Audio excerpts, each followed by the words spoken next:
हाथों को उठा के बोलो, सर्वशक्तिमान परमेश्वर, आपके सब कामों को ग्रहण करने के लिए मैं तैयार हूं। जो कुछ पवित्र आत्मा यहां पे करे, उन सब कामों को ग्रहण करने के लिए मैं तैयार हूं। मैं अपने दिल को आपके लिए खोलता हूं, ग्रहण करने योग्य बनाता हूं। आज आपकी मर्जी मेरी जिंदगी में पूरी हो। मैं वायदा करता हूं, सब कामों के लिए सारी इज्जत जलाल, सारी महिमा मैं आपके नाम को देता हूं, प्रभु यीशु मसीह के सामर्थी नाम में। स्वागत है जीवित परमेश्वर के जीवित हजूरी में। आमीन। अपने हाथों को उठा, बोलो, यीशु मसीह का लहू मुझे आजाद करे पाप की ताकत से, अंधकार की शक्तियों से। उठाओ अपने हाथों को। Thank you Jesus.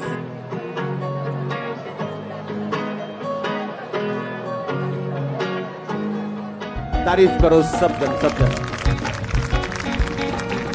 आमीन। स्वागत है जीवित परमेश्वर के जीवित हजूरी में।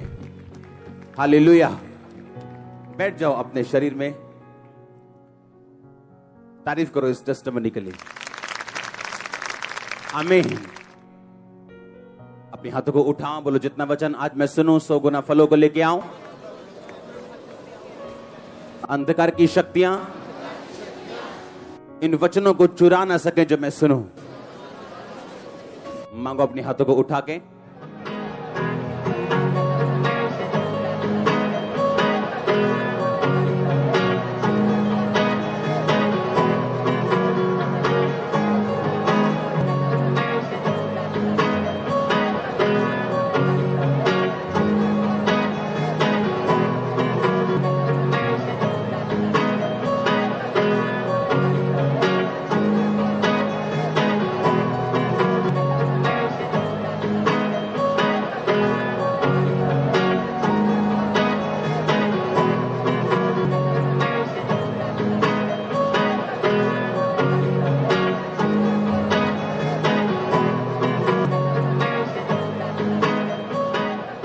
आमीन।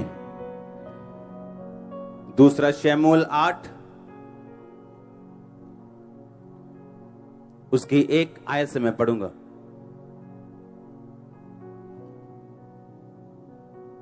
पुराने नियम में दूसरा शमूएल उसकी 8 अध्याय उसकी एक आयत।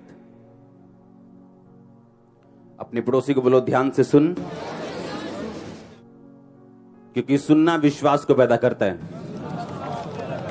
और अगर विश्वास पूरा हो तो तू कुछ भी कर सकता है। आमीन। उसमें लिखा है, इसके बाद दाऊद ने पलिश्तियों को जीतकर अपने अधीन कर लिया, और दाऊद ने पलिश्तियों की राजधानी की प्रभुता उनके हाथ से छीन ली। फिर उसने मोआबियों को भी जीता और इनको भूमि पर लेटाकर डोरी से मापा। तब 2 डोरी के लोगों को मापकर घात किया और डोरी भर के लोगों को जीवित छोड़ा। तब मोआबी दाऊद के अधीन होकर भेंट ले आने लगे। तीसरी आयत में लिखा, फिर जब सोबा का राजा रहोब का पुत्र हददेजेर महानद के पास अपना राज्य ज्यों का त्यों करने को जा रहा था, तो दाऊद ने उसको जीत लिया। तब दाऊद ने उससे 1700 सवार, 20,000 प्यादे छीन लिए। सब रथ वाले घोड़ों के घुटनों के पीछे की नस कटवाई, परंतु 100 रथ के लिए घोड़े बचा रखे। जब दमिश्क के अरामी सोबा के राजा हददेजेर की सहायता करने को आए, तब दाऊद ने अरामियों के 22,000 पुरुष मार दिए। तब दाऊद ने दमिश्क के अराम के सिपाहियों की चौकियां बिठाई। इस प्रकार अरामी दाऊद के अधीन होकर भेंट ले आने लगे। जहां जहां दाऊद जाता था, वहां वहां यहोवा उसको जयवंत करता था। हददेजेर के कर्मचारियों के पास सोने की जो ढालें थी, उन्हें दाऊद ने लेकर यरूशलेम में आया, और बेत और बरोते नामक हददेजेर के नगरों से दाऊद राजा बहुत सा पीतल ले आया। जब हमात के राजा तोई ने सुना कि दाऊद ने हददेजेर की समस्त सेना को जीत लिया है, तब तोई ने योराम नामक अपने पुत्र को दाऊद राजा के पास उसका कुशल क्षेम पूछने और उसे इसलिए बधाई देने को भेजा क्योंकि उसने हददेजेर से लड़कर उसको जीत लिया था। हददेजेर तोई से लड़ा करता था। योराम सोना, चांदी और पीतल के पात्र लिए हुए आया। सब बोलो आमीन। 11 आयत में लिखा, इनको दाऊद राजा ने यहोवा के लिए पवित्र करके रखा और वैसे ही जीती हुई सब जातियों के सोने चांदी से भी किया, अर्थात अरामियों, मुआबियों, अमोनियों, पलिश्तियों, अमालोकियों के सोने चांदी को और रहोब के पुत्र सोबा के राजा हददेजेर की लूट को भी रखा। तब दाऊद लोन वाली तराई में 18,000 अरामियों को मारकर लौट आया और उसका नाम बड़ा हो गया। सब बोलो आमीन। 15 आयत में लिखा, दाऊद तो समस्त इजराइल पर राज्य करता था और दाऊद अपनी समस्त प्रजा के साथ न्याय और धर्म के काम करता था। सब बोलो आमीन। अपनी बाइबल को उठाओ, बोलो जितना वचन मैंने पढ़ा मैं इसको समझूं और 100 गुना फलों को लेके आ सकूं। मांगो अपने हाथों को उठा।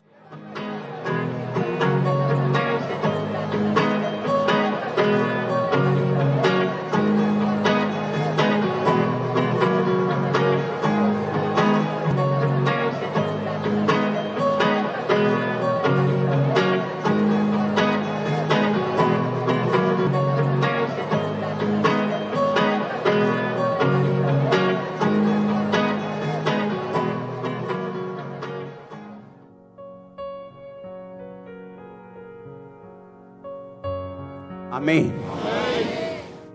मैंने आपको एक लंबी स्टोरी पढ़ के सुनाई।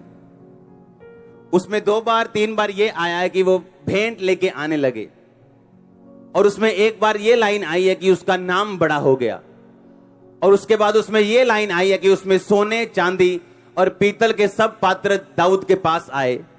उसमें यह भी आया कि सब लोग उसके अधीन होकर भेंट ले आने लगे और उसको कर देने लगे, टैक्स देने लगे और सब कुछ अपना छोड़ के दाऊद के अधीन हो गए। सुना कि नहीं सुना?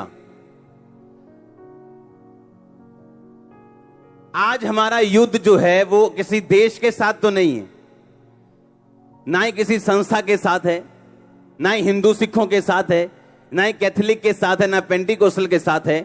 पुराने टाइम में जब युद्ध होते थे तो लोगों के साथ होते थे, देशों के साथ होते थे, क्योंकि ये परमेश्वर की बुलाहट थी उनकी जिंदगी में। आमीन।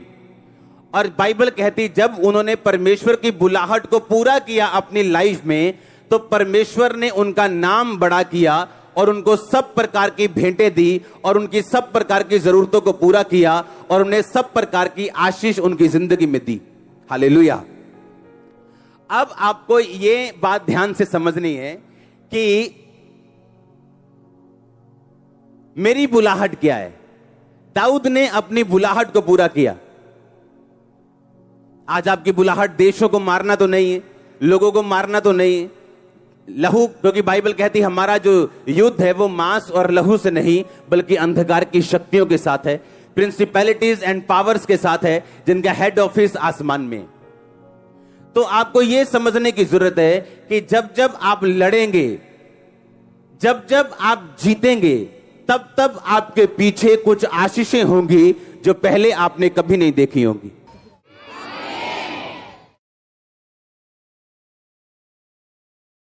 हालेलुया। कितने मेरी बात को समझ रहे हैं? आपको यह बात ध्यान से समझनी, आप युद्ध में हो। हालेलुया। आप किस में हो?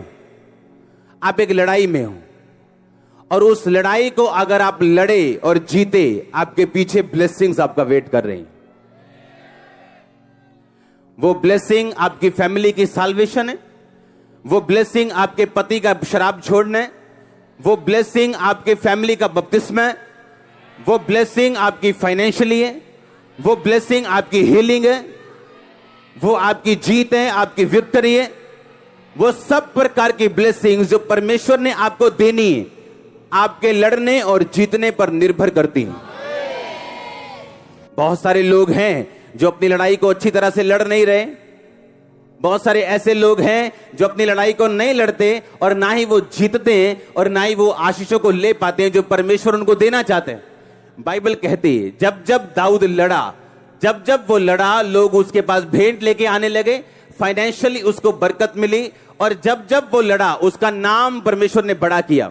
बाइबल कहती जब तू मुझे पुकारेगा मैं तेरे नाम को बड़ा करूंगा, मैं तेरी महिमा को बढ़ाऊंगा। परमेश्वर ने कहा अपनी नहीं, मैं तेरी महिमा को बढ़ाऊंगा, क्योंकि तूने मेरे नाम को जान लिया। मैं तुझे छुड़ाऊंगा, तुझे बचाकर तेरी महिमा को बढ़ाऊंगा।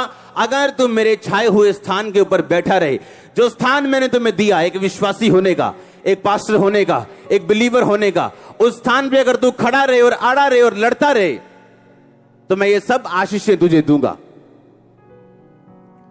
आप लड़ाई में हो, समझ आ रही है कि नहीं? मैंने कहा समझ आ रही है कि नहीं? अपने पड़ोसी को बोलो तुम फाइट में हो। ऊंची आवाज में बोलो, फिर से बोलो ऊंची आवाज में बोलो, तुम लड़ाई में हो। आमीन। आप समझ रहे मेरी बात को? दाऊद जब जब लड़ा उसे आशीष मिली। अब प्रॉब्लम ये है, आपका युद्ध जो है वो शैतान के साथ है, अंधकार की शक्तियों के साथ है, हां या ना? अब उस युद्ध में जीतने के लिए आपको पहली चीज जो चाहिए वो है पाप के ऊपर फतेह पाना। क्योंकि आपका युद्ध अब शारीरिक नहीं, जो आप शरीर के ताकत से जीतने वाले हो। आपका युद्ध अब एक आत्मिक युद्ध है, जो आप आत्मिक ताकत से जीतने वाले हो। और जब तक पाप की ताकत आप पे भारी रहेगी, आप उस युद्ध को नहीं जीत पाओगे।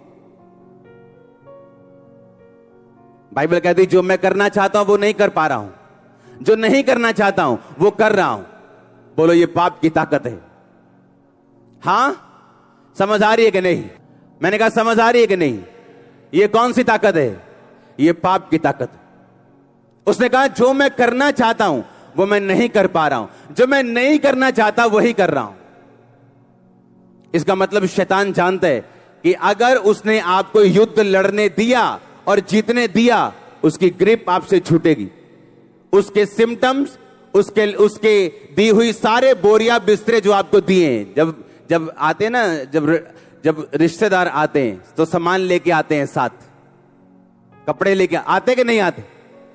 जब शैतान आता है वो बीमारियां लेके आता है, कलेश लेके आता है, असंतुष्टि लेके आता है।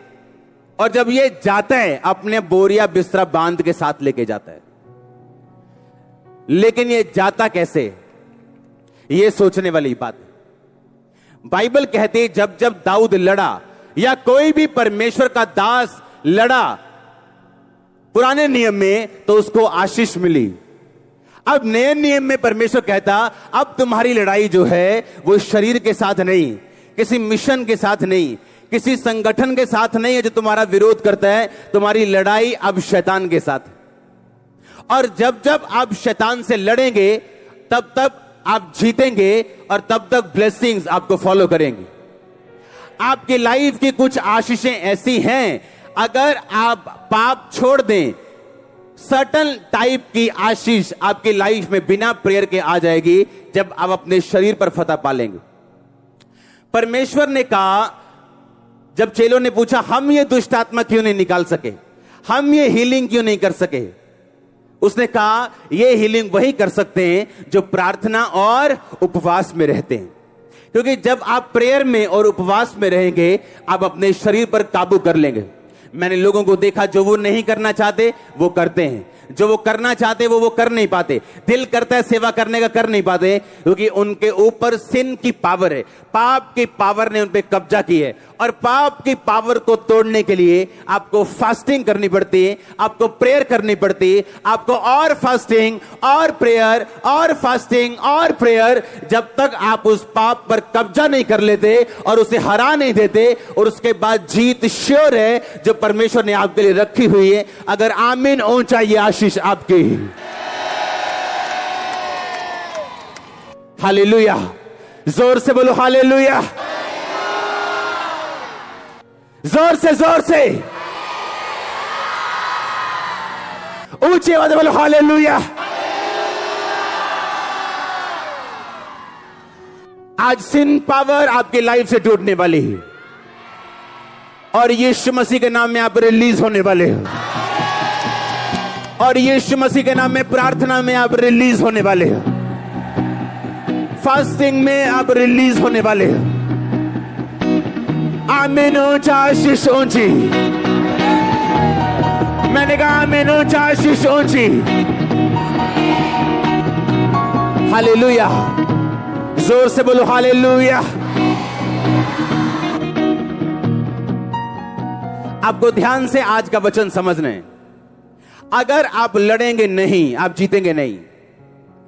और अगर आप लड़ना चाहते हो, आपको आपके पाप से और शरीर के कामों से आजाद होना पड़ेगा। आमीन। जब जब आप अपनी बुलाहट के अनुसार लड़ेंगे, वो व्यभिचार हो सकता है जिससे आपकी लड़ाई हो, गंदा देखना हो सकता है जो आपकी कमजोरी हो, टीवी हो सकता है, झूठ बोलना हो सकता है, पैसा हो सकता है, चोरी हो सकता है, गंदगी हो सकता है, गंदे दोस्त हो सकते हैं। ये आपकी रुकावट है लड़ने में। ये आपको इनइफेक्टिव, ये आपको ऐसा हथियार बनाती है जो थोथ है, जिसकी धार कमजोर है। और जब धार कमजोर होगी, पेड़ कटने में टाइम लगेगा, जोर ज्यादा लगेगा। जो काम दूसरा बंदा आराम से कर रहा है वो आपको हैवी लगेगा। आप कुछ पापों के ऊपर फतह पा लेंगे, परमेश्वर कुछ ब्लेसिंग्स, चर्च ग्रोथ, ऐसी चीजें जो लोग मांगते मिलती नहीं, आपकी लाइफ में रिलीज करता है उनको। वो फाइनेंशियल ब्लेसिंग हो, वो कोई भी ब्लेसिंग क्यों ना हो, जब जब आप परमेश्वर की ओर बढ़ेंगे और अपने पाप के ऊपर फतह पाएंगे, वो आपकी लाइफ में आने वाली हैं। कुछ ब्लेसिंग्स ऐसी हैं, जब तक आप अपने पापों के ऊपर फतह नहीं पाते, वो आपकी लाइफ में एंटर नहीं करती। हालेलुया। जो सिन पावर है वो आपको एक्चुअल में रोकती है अगले लेवल पे जाने से। वो फाइनेंस का हो, लाइफ का हो, शांति का हो। आपके परिवार में कुछ कलेश ऐसे हैं, जब तक आप नहीं सुधरेंगे वो कभी नहीं जाएंगे। आपके फैमिली के कुछ ट्रबल ऐसे हैं, जब तक आप नहीं सुधरेंगे, आप लाख समझा के देख लो, बूढ़े बुजुर्ग समझा के देख लो, वो नहीं जाएंगे। क्योंकि ये साबित करती हैं चीजें कि हम एक लड़ाई में हैं, और ये लड़ाई आत्मिक है। हालेलुया। शैतान खराब करना चाहता है लोगों को, वो मारना चाहता है। बाइबल कहती है वो घात करने आया, नष्ट करने आया। इसलिए उसने बच्चे को पकड़ा, रबीज दी। अब वो पागल हो चुका है, कुत्तों की तरह बोलता है, कुत्तों की तरह करता है, पानी से डरता है। परमेश्वर कहता मैं आया कि तुम बहुतायत का जीवन पाओ। क्रूसेड अटेंड करते हैं, दुष्ट आत्मा जाती, घर जाता है बिल्कुल हील। एक दिन चेक करते हैं, 2 दिन चेक करते हैं, क्रूसेड पे गवाही देते हैं। आज 6 महीने बाद फिर गवाही देने आए।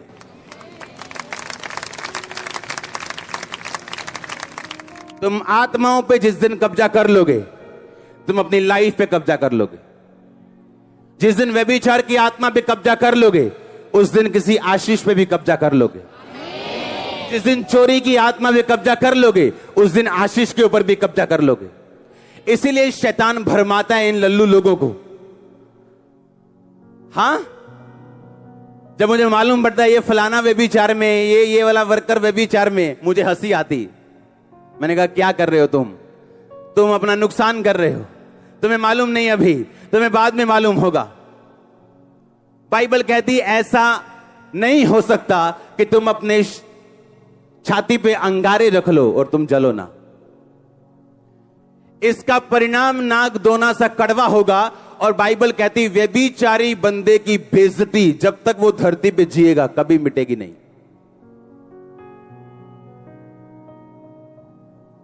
कभी, नेवर। आज सैमसंग बोलो तो क्या याद आता है? व्यभिचार, दलीला आती है कि नहीं? उसके सारे अच्छे काम भूल गए, दलीला याद है। हालेलुया। जिंदगी आत्मिक है, बोलो पड़ोसी को ध्यान से कान में खोल के। आमीन। दाऊद अच्छा भला था, बाइबल कहती है उसको शत्रुओं से विश्राम मिला, अपनी से इतना विश्राम मिला कि अब उसे लड़ने जाने की भी जरूरत नहीं थी। अब वो अपने लोगों को लड़ने के लिए भेजता था और उसके लोग जीत के आते थे।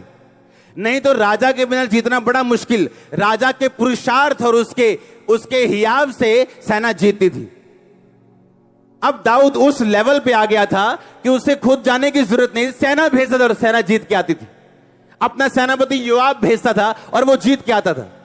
और लिखा जब वो आराम करने लगा और अपनी छत पे टहलने लगा तो एक औरत को नंगा नहाते हुए देखा और उसको बुला के उसके साथ सोया। अब वो औरत प्रेग्नेंट हो गई। अब उसने कहा मैं इसको पाप को ढक दूंगा। अब उसने उसके पति को बुलाया जो सेना में था, कहता जा अपनी औरत के साथ जा, सो जा, जाके जा 10 दिन इसके साथ बिता, ताकि जब वो उसके साथ सोए तो उसका नाम ना लगे कि वो प्रेग्नेंट कहां से हो गई अगर वो सोया नहीं। पर वो सोया नहीं तो उसको मरवाना पड़ा उसको। तो परमेश्वर ने बुला के बोला मैंने तुझे सारी आशीषें दी, मैं और भी तुझको बहुत कुछ देने वाला था, पर अब तूने पाप किया। अब वही तलवार जो तूने इसके पति पे चलवा के मारा है तेरे घराने पे चलाई जाएगी। उसके बाद मालूम क्या हुआ?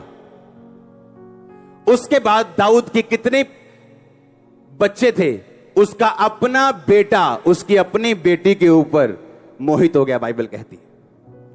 उसके साथ रेप किया और उसके बाद उससे नफरत करने लगा और उसके अपने भाई ने फिर अपने भाई को मारा अपनी बहन का रेप करने के कारण।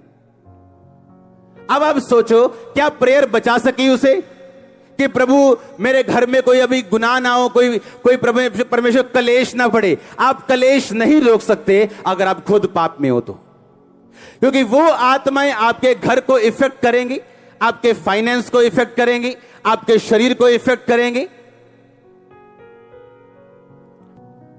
पास्टर्स लोगों को मैं बताना चाहता हूं जो ऑनलाइन है, लोगों की कंडीशन देख के कभी मत फैसला करो, कभी नहीं, कभी भी नहीं, नेवर। ऐसे लोग हैं जो मैंने गाते हुए देखे क्वायर में और आगे आगे बोलेंगे पापा जी मैंने थायराइड है, और बाद में मालूम होता है इनकी फ्रेंडशिप थी यहीं पे किसी के साथ और पापा प्रेयर कर रहे थायराइड पे।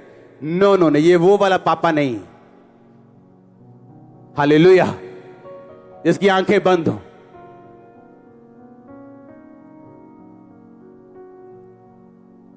लोगों के ऊपर लगता है ए पापा को गुस्सा क्यों आता है इन लोगों के ऊपर? उनकी प्रॉब्लम कैरेक्टर है जो मेरे साथ क्लैश होता है फिर। आमीन। प्रॉब्लम काम नहीं है, कैरेक्टर है।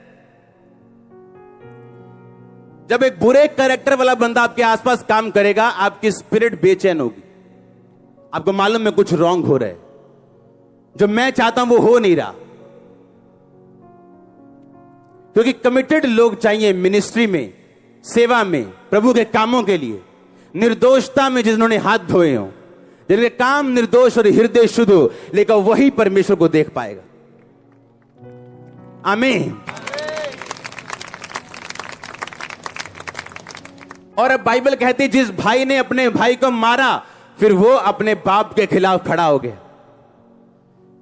ओ उधर चर्च के गेट साइड पे खड़ा हो गया कहीं और सबको बोलने लगा यार पापा तो मिलते ही नहीं किसी नू, मैं तो केस करूंगा सॉल्व।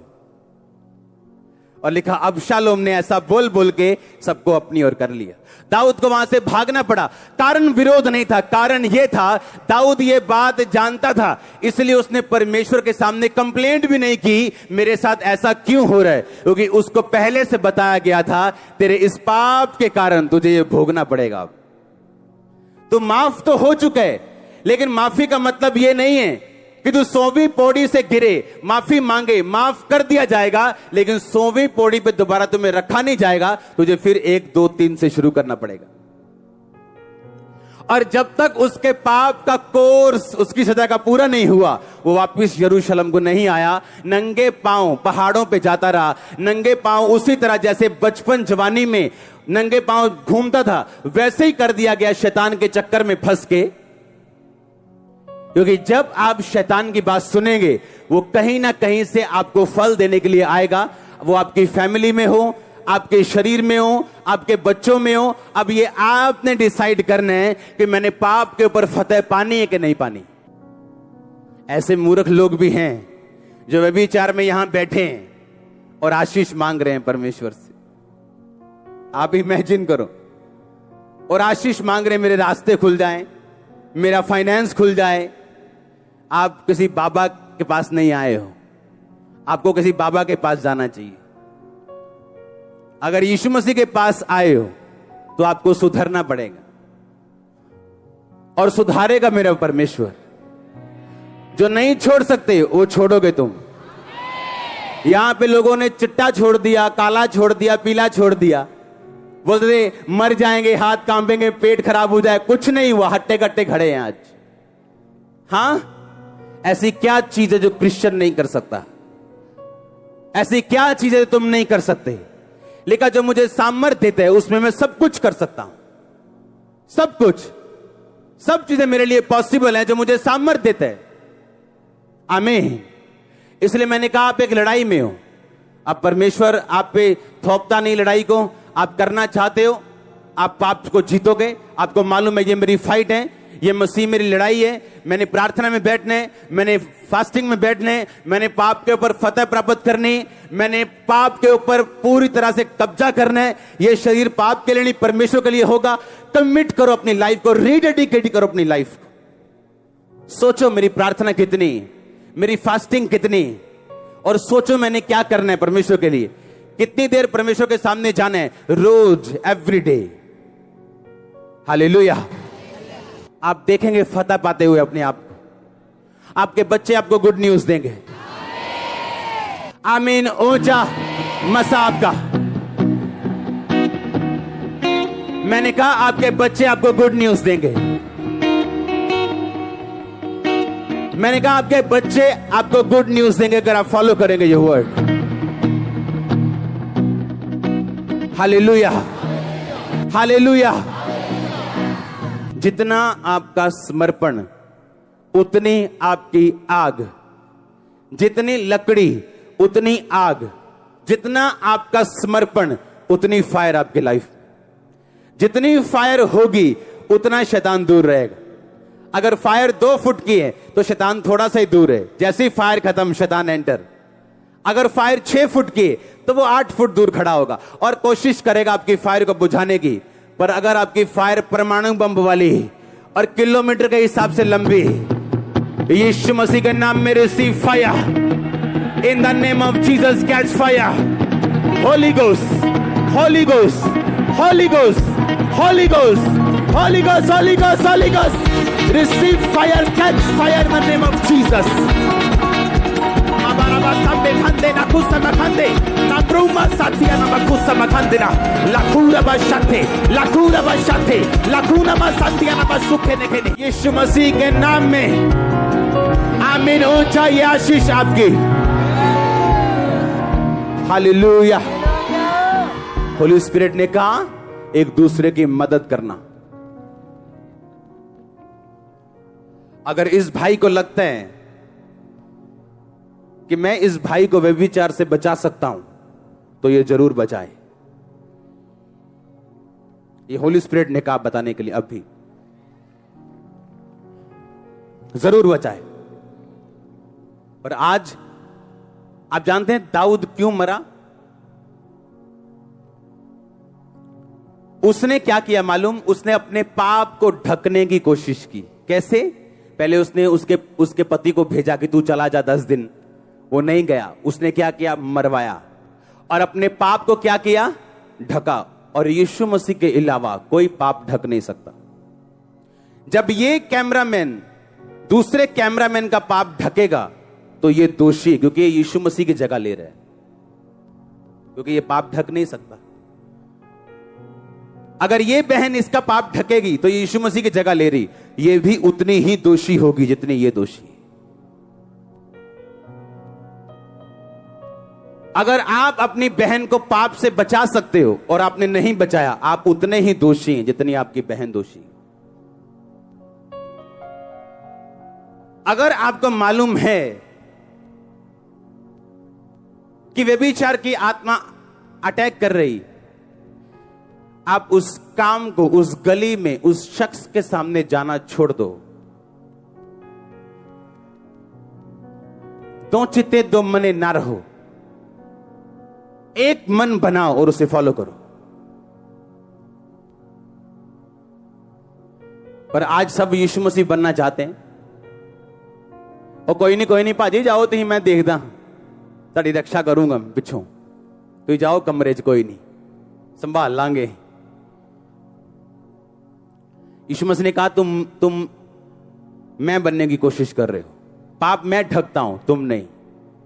तुम अंगीकार करते हो, ढकते नहीं हो। पर आज एक भाई दूसरे भाई को बचाने की बजाय बिगाड़ रहा है, और उस कैन की तरह है वो जिसने मार दिया था अपने भाई को। कैन मत बनो। हाबिल, यूसुफ, दाऊद इसीलिए अपने भाइयों के सामने बुरे थे क्योंकि अपने भाइयों के सब पाप अपने पिता को बताते थे, और प्रभु ने उसी भाई को चुना, उसी यूसुफ को चुना और उसी दाऊद को चुना, बाकियों को नहीं। अगर सिन पावर टूटी, रिवॉर्ड्स आपके पास आएंगे।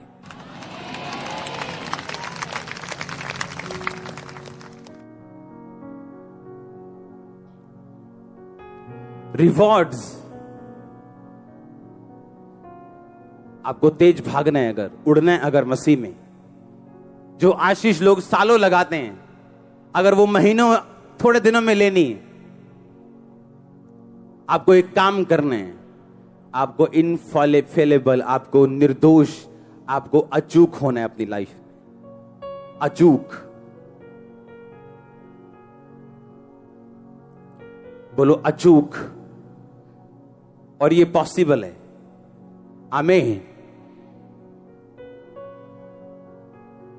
जब हम मसीह में नहीं थे ना, तो सुनते थे कि फलाने भाई ने परमेश्वर को पाने के लिए घर बार छोड़ दिया, अन्न त्याग दिया, पहाड़ों में चला गया, फलानी जगह चला गया, टेढ़ा होके भक्ति कर रहा है। और शर्म आनी चाहिए क्रिश्चियन लोगों को, शर्म से डूबना चाहिए। जीवित परमेश्वर के बारे में पता चलने के बावजूद वो कमिटमेंट अभी तक नहीं। शर्म आनी चाहिए। और ऐसे लोग जिनको परमेश्वर के बारे में पता नहीं, उनकी लाइफ ऐसी है कि कहने की बात नहीं। और क्रिश्चियन लोगों को मालूम है ये सामने कैंसर, एड्स, ये रेबीज जैसे रोग जा रहे सामने मेरे, ये परमेश्वर काम कर रहा है। अभी भी सोच रहे बपतिस्मा ले लेंगे होने, तुम स्वर्ग नहीं जाओगे, कौन सा वहां पे तुम्हारी कोई स्वागत नहीं होना है। हां, कि भाई साहब आ रहे हैं जी, बस इसको, अरे भाई बपतिस्मा लोगे, तुम बचाए जाओ। कोई वहां दूत नहीं बचाया जाएगा, तुम बचाए जाओ। परमेश्वर का कोई फायदा नुकसान नहीं है, वो अपना काम करके बैठा है स्वर्ग में, लिखा सब कुछ पूरा हुआ। अब जो बिलीव करेगा मनुष्य के पुत्र के ऊपर, यीशु मसीह के ऊपर, वो बचाया जाएगा। जो विश्वास ना करेगा वो दंड का भागी होगा। हालेलुया। आप जानते हैं आपका चर्च में आने का प्राइम पर्पस क्या है? सबसे बड़ा पर्पस सोल सेविंग। आपका सबसे बड़ा काम है दुनिया में सोल्स बचाना, रूहें बचाना। कितने रूहों को प्रचार किया है इस महीने आपने? अच्छा ये बताओ, कितने लोग चर्च में आए हैं आपके द्वारा इस महीने?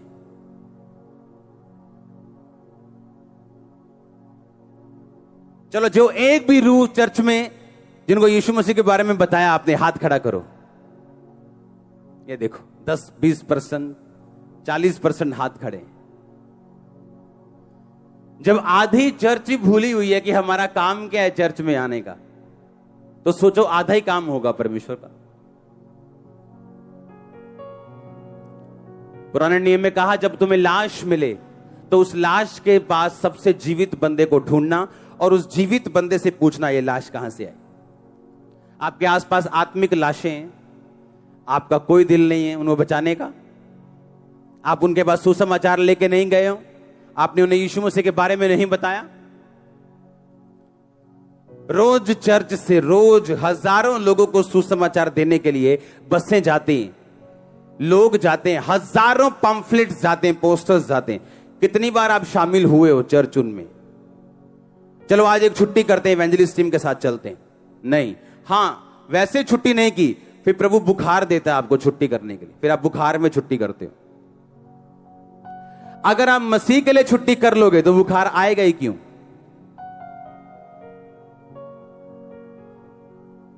अगर आप सेवा में इतने बिजी हो, परमेश्वर आपको पंगा देगा ही क्यों? उसको मालूम है इतना बिजी है, इसको और पंगा दूंगा कोई फायदा नहीं, पंगा दूर रखो। तुम्हारे पंगे ही पंगे हैं क्योंकि तुम परमेश्वर से दूर हो। हालेलुया। अपने भाई को बचाओ, अपनी बहन को बचाओ, हेल्प करो एक दूसरे की बाहर आने के लिए पाप से। हालेलुया।